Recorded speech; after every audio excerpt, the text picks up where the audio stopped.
કડદાને બદલે ગડદા દેશું આવા શબ્દ બોલે છે। આપનું પાપ અને એના કારણે જે નિર્દોષ ખેડૂતો જેલમાં હતા એના બે માણસોએ છોડાવ્યા છે।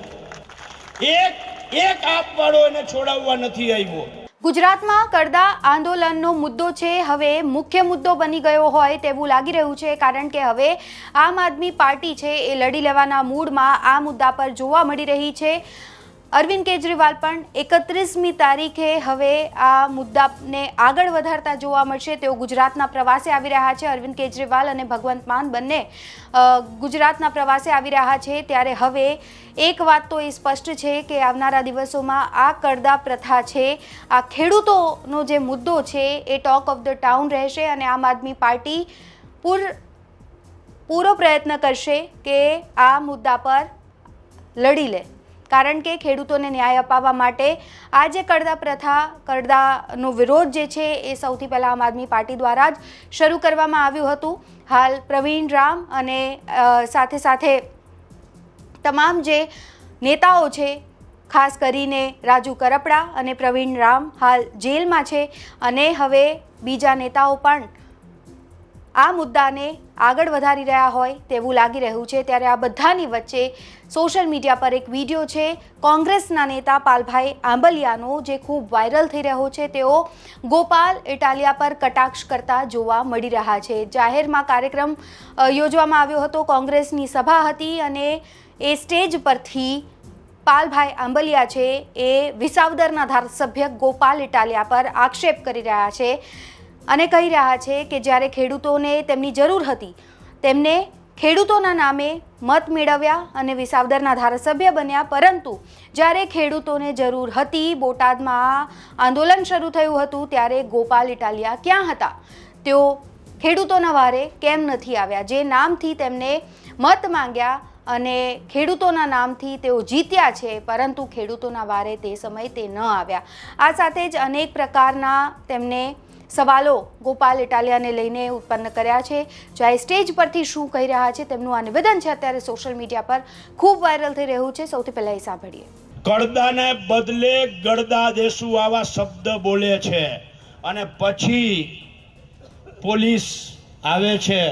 તમે બધા એના સાક્ષી છો। હું તો 200 કિલોમીટર 300 કિલોમીટર દૂર બેઠો બેઠો જોતો હતો અને બીજા દિવસે 12 તારીખે આ ઘટના બને છે। 13 તારીખે આ નિર્દોષ ખેડૂતોને છોડાવવા માટે હું હિંમતસિંહ કટારિયા અને ભાઈ પ્રતાપસિંહ ડોડિયાને કહું છું, બે મિનિટ માટે ઊભા થાય।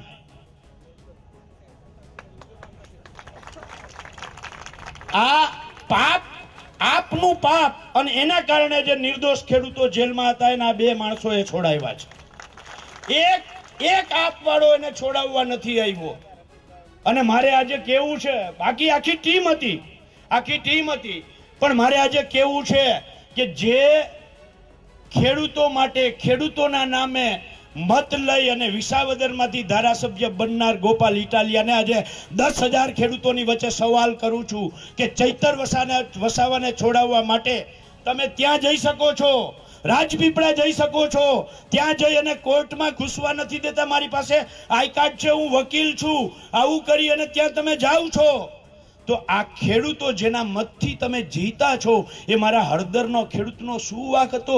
ગોપાલભાઈ, તમે તો આગલા દિવસે રાજકોટમાં જ હતા, કેમ તમે અહીંયા ના આવ્યા પોલીસ સ્ટેશને? કેમ તમે ખેડૂતને ના છોડાવ્યા? એટલે આ નાટકીયાઓને સમજવાની જરૂર છે।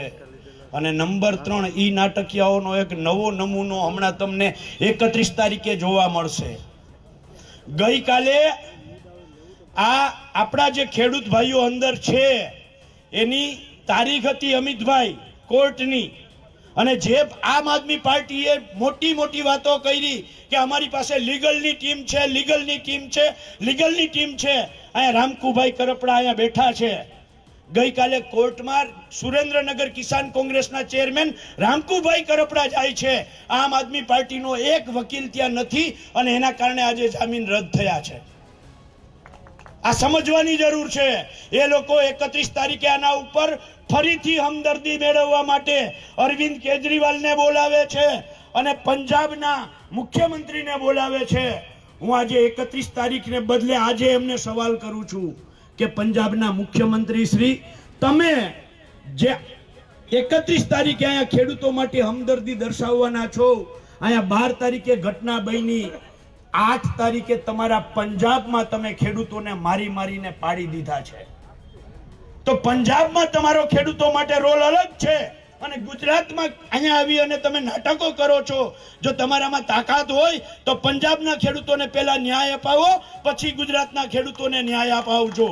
ખેડૂતોના પ્રશ્નો વચ્ચે હવે રાજકીય ટકરાવ, રાજકીય જૂથવાદ પણ કદાચ આવનારા દિવસોમાં વધી શકે છે એવું લાગી રહ્યું છે.